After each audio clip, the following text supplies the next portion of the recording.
Поцелуй в ладошке.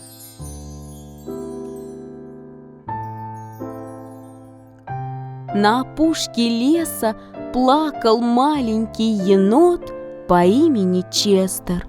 «Не хочу в школу», — говорил он маме. «Я хочу остаться дома с тобой, хочу играть с друзьями, возиться со своими игрушками, читать книжки и качаться на качелях. Можно я останусь дома? Ну, пожалуйста!»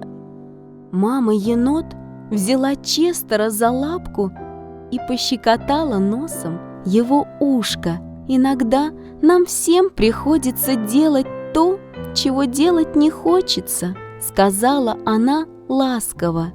«И даже то, что сначала кажется непривычным и страшным, но ты полюбишь школу, когда начнешь в нее ходить. Ты найдешь новых друзей и будешь играть с новыми игрушками, будешь читать новые книги и качаться на новых качелях. К тому же, — добавила она, — я знаю один секрет, который сделает твои ночи в школе такими же теплыми и уютными, как дни дома». Честер вытер слезы и с интересом спросил: «Секрет? Какой секрет?» «Старый-престарый секрет», — ответила мама-енот. «Я узнала его от своей мамы, а она от своей. Он называется «Поцелуй в ладошке». «Поцелуй в ладошке?» — переспросил Честер. «А что это?» «Смотри, я тебе покажу». Мама взяла левую лапку Честера и расправила его крошечные пальчики.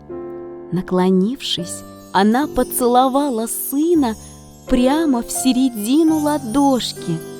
Честер почувствовал, как мамин поцелуй теплой волной побежал от ладошки вверх по лапке в самое сердце.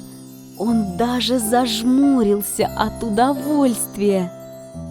Мама улыбнулась.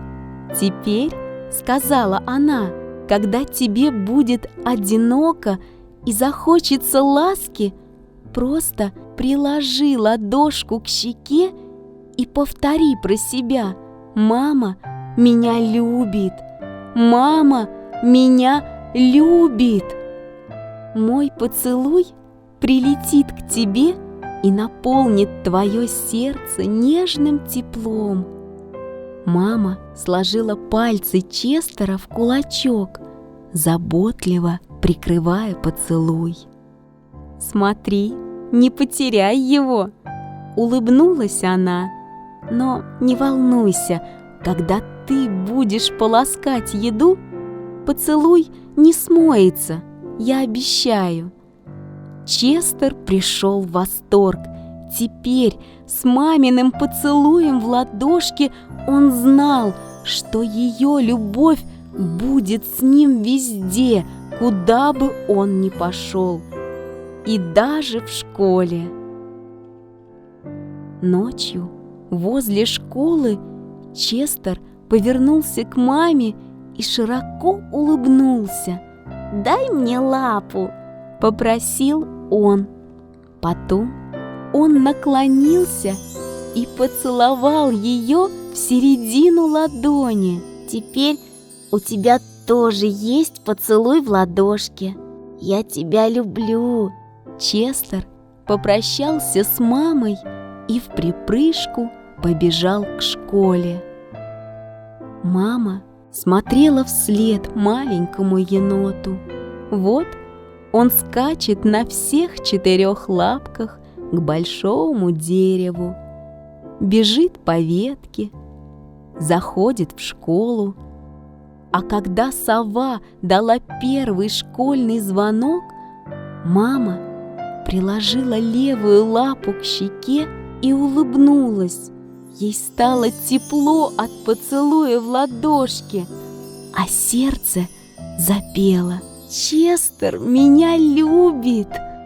Честер меня любит!» Сундучок историй.